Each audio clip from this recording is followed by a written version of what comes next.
यह मानी हुई बात है कि जो भी व्यक्ति किसी भी विषय का गंभीरता से अध्ययन करेगा तो उसके मन में प्रश्न खड़े होंगे।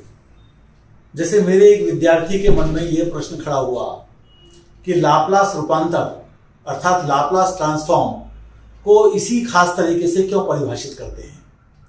तो मैंने सोचा कि चलिए, उसने प्रश्न खड़ा किया है, इसका उत्तर एक वीडियो बनाकर दिया जाए।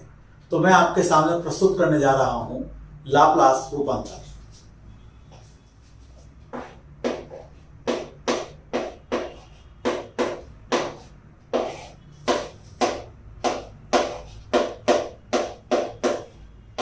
इसे हम कहेंगे लाप्लास ट्रांसफॉर्म।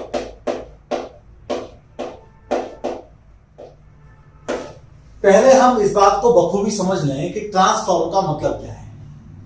ट्रांसफॉर्म का मतलब यह है कि जो एक चीज को किसी दूसरी चीज में बदले।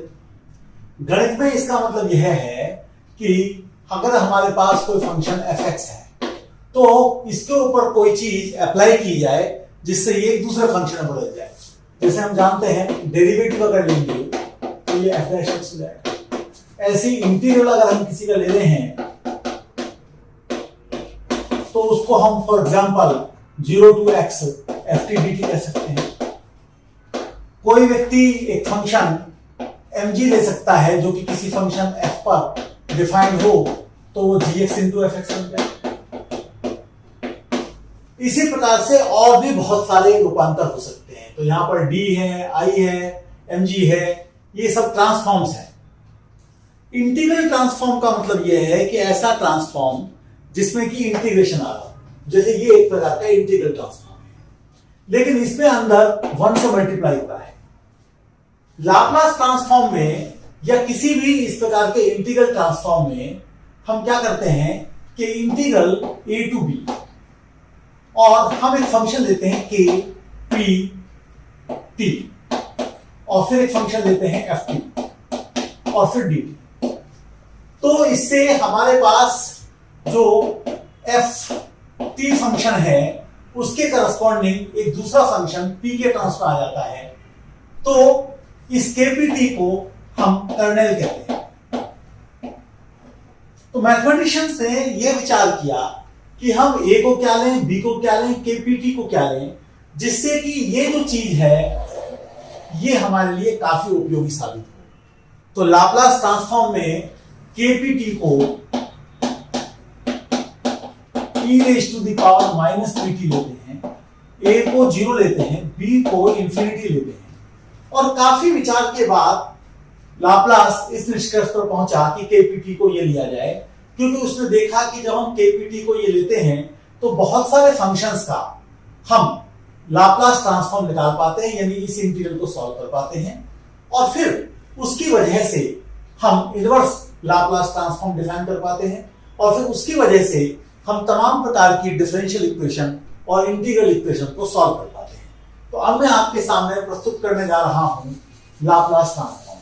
तो लाप्लास ट्रांसफॉर्म में अगर हमारे पास कोई फंक्शन ft है तो उसके लाप्लास ट्रांसफॉर्म को हम इससे डिनोट करेंगे और वो हो जाएगा 0 to infinity e raised to the power minus pt और फिर ft dt। ये हमारे पास एक फंक्शन बनेगा p का, चाहे तो आप इसको इस कैपिटल f है तो स्मॉल f करके और यहाँ p लिख सकते हैं, इस प्रकार से डिनोट कर सकते हैं। तो ये लाप्लास ट्रांसफॉर्म है। इसकी अपनी बहुत सारी विशेषताएं हैं। जैसे कि मैं आपको ये बताऊं कि अगर आप लाप्लास ट्रांसफॉर्म निकालेंगे sin t का, ये आप खुद चेक करके देख लीजिए कि अगर आप sin t का निकालेंगे तो वो क्या आएगा, और इसी प्रकार से जब cos t का निकालेंगे तो वो क्या आएगा।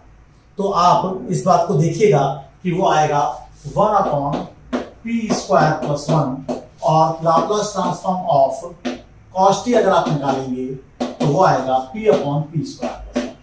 ये केवल एक इंटीग्रेशन को सॉल्व करने की बात है और इसकी वजह से आप ये कह पाएंगे कि L inverse of curly brackets 1/p² + 1 कि जब कभी हमें जरूरत पड़ेगी तो हम sin t लिख देंगे और जब हमें कभी जरूरत पड़ेगी p/p² + 1 के लाप्लास ट्रांसफॉर्म के, इनवर्स लाप्लास ट्रांसफॉर्म के, तो हम उसे cos T.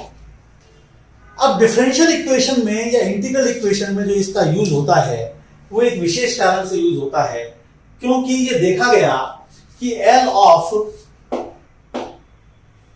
f dash t अगर आप लेते हैं तो वो बड़ा आसान सा आता है, वो आता है p times of linear transform of ft minus f।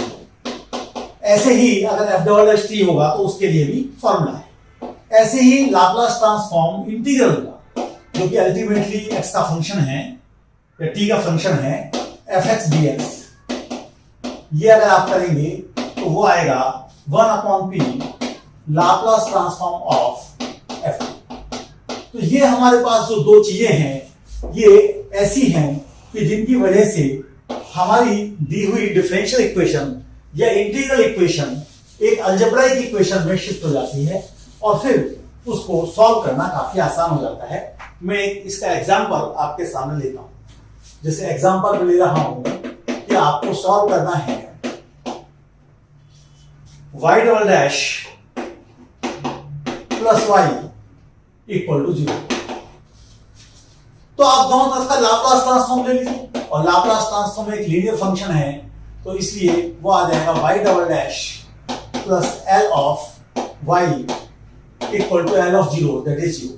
अब इसके लिए जो फॉर्मूला है वो है p square times l of y minus p of y0 यानी y की वैल्यू x इक्वल टू 0 पर माइनस y डैश 0, और फिर ये आपके पास 10 का 10 लिखा है और यहां 0 है।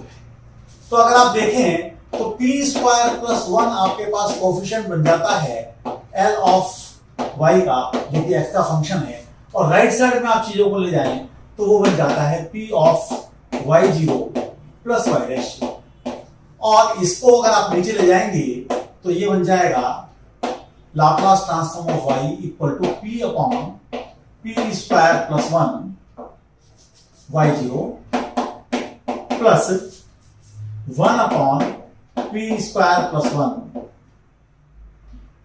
और y डैश। तो जब आप इनवर्स लाप्लास ट्रांसफॉर्म लगाएंगे तो y आपके पास आ जाएगा L inverse of p upon p square plus 1 y0 plus inverse Laplace transform of 1 upon p square plus 1 y dash. अब थोड़ी देर पहले अभी हमने देखा ही था कि इनवर्स लाप्लास ट्रांसफॉर्म क्या आ रहे हैं इनकी, तो अगर मैं उसको अप्लाई कर दूं तो मेरे पास आ जाएगा y is equal to minus y0 times cos t minus